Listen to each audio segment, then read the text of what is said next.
Bismillahirrahmanirrahim. Saya berhati jadi menuntut kakak-kakak kakak. InsyaAllah saya akan membacakan ringkasnya mengenai syarat membunuh binatang yang ada upaya untuk disembelih. Yang kami menyatakan menggunakan hak yang mematikan haiwan tersebut pada ketika kedua. Yang kedua menggunakan alat yang tajam seperti anak panah dan lain-lainnya. Yang ketiga menggunakan anjing beruang atau haiwan beruang lain. Betul. Menekankan mana-mana tempat yang mau kita ini, kita menyatakan mana-mana bahagian badan haiwan tersebut ataupun haiwan itu mati. Contohnya, contoh situ binatang beruang yang sukar mendapatkannya pada ketika itu. Misalnya, kita nak mendapatkan seekor haiwan. Misalnya kita ambil kambing. Apabila kita nak dapatkan kambing itu liar ataupun liar dan lari sebagainya. Bila mendapatkannya dia lari, maka kita mengambil keputusan untuk menggunakan alat yang tajam ataupun menggunakan haiwan beruang. Maka apabila kita menggunakan alat yang tajam itu, terkenalah mana-mana bahagian badan yang menyebabkan haiwan tersebut mati. Maka halal lah daging itu dimakan walaupun tak berselit. Tapi diingatkan juga apabila kita mudahlah untuk mendapatkan, kita ada kuasa ataupun kita ada upaya untuk mendapatkan haiwan tersebut walaupun lari tu, kita boleh mendapatkannya dengan cara kita hambak dia masuk dalam kot tu, ataupun kita minta bantuan orang untuk mendapatkannya. Maka tidak halal lah dimakan daging tersebut dengan cara menggunakan anti beruang ataupun menggunakan alat saja seperti alat panah dengan kita minta apa di sini, maka dah halal lah dimakan. Kecuali halal apabila disebelahkan juga. Sebab apa? Sebab ada kuasa, iaitu kita boleh dapatkan haiwan tersebut dengan menggunakan bantuan orang lain ataupun dengan menghambatkan haiwan tersebut ke dalam perut ataupun masuk dalam ni. Contoh yang kedua iaitu unta yang jatuh dalam telaga atau kerugi yang tidak boleh disembelih, maka halallah dilakukan mana-mana tempat yang melakukannya. Iaitu unta yang jatuh dalam telaga atau kerugi tidak boleh disembelih. Yakni kalau dia ada di bawah ataupun kaki di atas, maka ketika itu bolehlah kita melakukan mana-mana bahagian asalkan untuk itu mati. Maka halallah dimakan dagingnya. Wallahu a'lam. Tapi diingatkan balik, walaupun boleh dilakukan mana-mana bahagian untuk tadi, tapi tidak boleh menggunakan anjing atau kawan yang sah, di mana telah disebutkan dalam Minhaj. Wallahu a'lam. Bismillahirrahmanirrahim. Assalamualaikum warahmatullahi wabarakatuh. Nama saya Syahrul Afzal bin Zaidin. Nombor metrik 048791. Okey, hari ini saya akan menerangkan tentang sekiranya binatang itu dipukulkan dengan benda yang tajam sehingga badannya terputus kepada dua. Maknanya yang dua tu adalah dua hukum. Okey, hukum yang pertama adalah halal. Okey, halal sekiranya kedua bahagian badan itu terputus sebab dia mendapat luka. Sebab dia mendapat luka kan. Okey, menyebabkan binatang tu terus mati. Kiranya kita bunuh dia terus lah. Itu. Okey, yang kedua adalah sekiranya mana-mana anggota binatang itu terputus. Contohnya satu kaki dia tu terputus, lepas tu dia terus mati. Halal juga kaki dengan badan tu, dengan syarat kalau binatang tu terus mati masa kaki dah terputus. Okey. Yang kedua tu adalah tidak halal.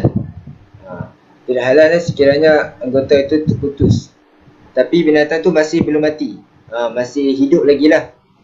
Dia putus dah tapi hidup lagi. Sepatutnya dia kena sembelih je. Kena sembelih dah tapi dia, pemburu tu tak sembelih sampai binatang tu mati, maka hukumnya adalah tidak halal. Okey. Yang keduanya adalah syarat menyembelih dan berburu. Syarat menyembelih dan berburu iaitu dikhususkan ainnya ataupun jenis binatang itu. Okay. Hukum yang pertama adalah haram. Okay. Contohnya pemburu itu menggunakan binatang untuk memburu binatang lain. Contohnya memburu rusa. Memburu rusa. Tapi binatang tu memburu, contoh memburu rusa. Rusa tu apabila binatang pemburuan tu datang ke pemburu tu, binatang tu terus mati tanpa menyembelih. Dah mati dah. Tapi pemburu tu tak sempat nak sembelih lagi rusa tu. Maka hukumnya adalah haram. Okey. Yang kedua adalah pemburu tu melepaskan anak panah pada binatang. Tapi binatang tu mati sebab kena panah dia. Binatang tu haram sebab tak sempat nak sembelih. Dia panah kena panah dia, tak sempat nak sembelih.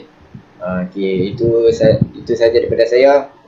Okey, sekian, terima kasih. Wallahu a'lam. Bismillahirrahmanirrahim. Assalamualaikum warahmatullahi wabarakatuh. Ismi Johari bin Zulkifli. Raqmu talaba 04489997. Jadi pada hari ini saya akan menerangkan tentang antara syarat yang harus dipenuhi oleh seseorang untuk berburu haiwan. Untuk menjadikan hasil buruan menjadi halal untuk dimakan adalah seperti berikut. Jadi dalam teks yang kami diberikan, yaitu dalam bahagian dan hilang daripada hasil pemburuan yang telah melukakan binatang itu dengan menggunakan anak panah yang tajam khas digunakan dalam aktiviti memburu. Jadi kita fokuskan kepada benda yang tajam dalam petikan itu adalah seperti dikiaskan kepada lemparan seperti anak panah dan sebagainya. Jika si pemburu mendapati bahawa binatang itu telah mati setelah dia bersegera mendapatkannya, kematian kerana buruan itu dianggap sembelihan darurat dan ia halal untuk dimakan. Ketika seseorang itu memburu dan melepaskan anak panah atau menembak guna senjatanya, sejak awal niatnya adalah untuk memburu, bukan untuk maksud lain atau kerana tidak sengaja, atau juga bukan kerana salah sasaran. Tak faham? Okey, kita bagi contoh. Contohnya seperti umpama ada seseorang itu yang sedang belajar untuk membuat latihan menembak. Sasaran yang ingin ditembaknya adalah botol-botol kosong yang diletakkan jarak umpama 100 meter di hadapan. Ketika peluru dilepaskan tanpa sengaja, tak ada satu peluru pun yang terkena sasaran, namun terkena kepada haiwan lain, terkena kepada haiwan binatang lain. Itu seperti contoh ayam. Ingin target untuk menembak botol-botol sasaran itu, tetapi terkena kepada ayam yang berada berdekatan dekat itu. Ternyata jikalau ayam itu terus mati apabila terkena tembakan itu, maka haramlah, menjadi bangkailah haiwan itu. Tetapi sekiranya ditembak dan ayam itu belum menghembuskan ajalnya, belum menghembuskan nafas terakhir, seperti ada harapan untuk sempat diberikan pertolongan akhir, ataupun ayam itu sempat untuk disembelih secara syar'i, maka ada harapan untuk haiwan itu menjadi lauk, menjadi makanan dan tidak menjadi bangkai. Tentu dengan kewajiban membayar kerugian harga seekor ayam itu. InsyaAllah sekian saja daripada saya. Semoga perkongsian ini dapat beri manfaat kepada pendengarnya. Seterusnya kita pergi kepada pembentang yang seterusnya. Okay, bismillahirrahmanirrahim. Assalamualaikum warahmatullahi taala wabarakatuh. Saya Izzah Hanif bin Nazaruddin, nombor metrik 049272. Okay, seterusnya saya akan menerangkan tentang syarat binatang buruan yang halal dimakan. Okay, dalam kitab Matlaq ni penulis ada menyatakan beberapa syarat tentang binatang buruan yang halal dimakan. Ini berkaitan dengan binatang pemburu. Okey, kita teruskan dengan syarat yang pertama. Binatang pemburu mengikut arahan tuannya. Okey, sekiranya binatang pemburu tu diikut arahan tuan.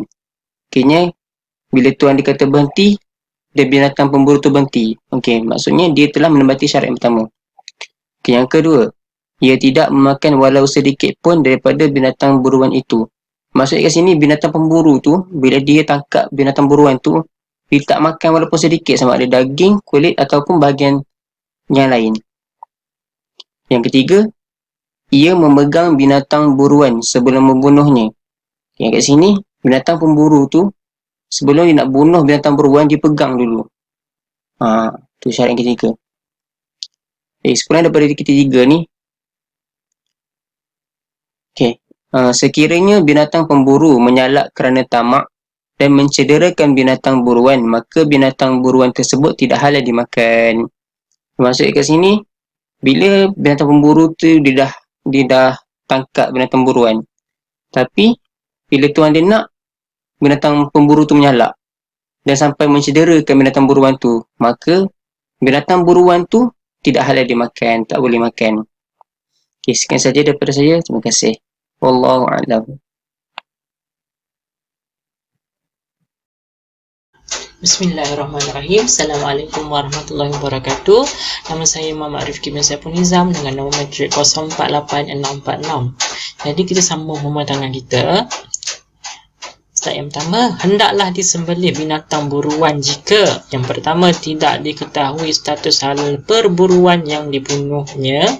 Yang kedua, didapati hayat binatang itu dalam keadaan mustaqirah, yakni stabil ataupun tetap. Kat mana nak sembelihnya ni? Bermula di tempat yang digigit oleh anjing perburuan kerana telah menjadi najis mughallazah. Bila anjing tu gigit maka menjadi najis. Maka hendaklah dibasuh 7 kali dan salah satu daripadanya dengan tanah. Namun begitu daging tempat yang digigit itu tidaklah wajib dibuangkannya.